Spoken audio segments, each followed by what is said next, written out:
down, and rather than use an orbital sander or palm sander to sand this piece, I decided to hand sand it.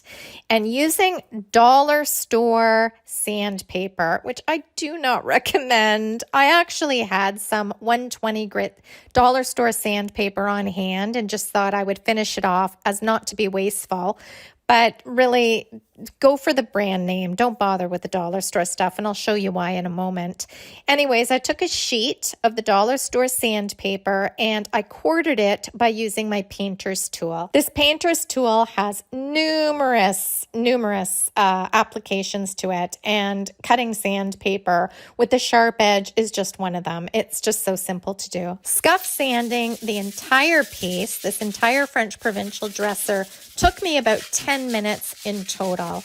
And all I did was I took that 120 grit sandpaper and I went ahead and gave it a scuffing all over the drawers, including the hardware, because I planned on leaving the original hardware in place and painting over it. As you can see, the dollar store sandpaper does an adequate job. However, it starts falling apart. You can see that it's tearing here, and it doesn't last quite as long as brand name sandpaper. So if you have the opportunity to get your sandpaper from Lowe's or Home Depot or a hardware store, etc., rather than a dollar store, I do suggest spending the extra couple of dollars and getting a brand name.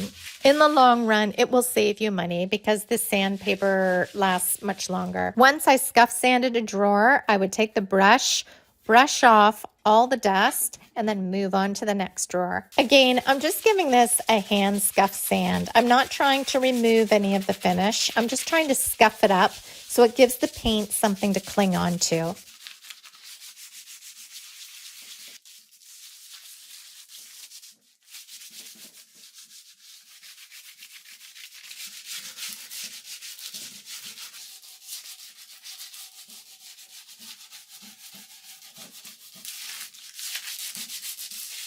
I spent a little extra time around the French Provincial hardware as it has a lot of detail. So I wanted to get underneath and give the actual hardware a little scuff sanding as well, as I knew I was going to paint this hardware out.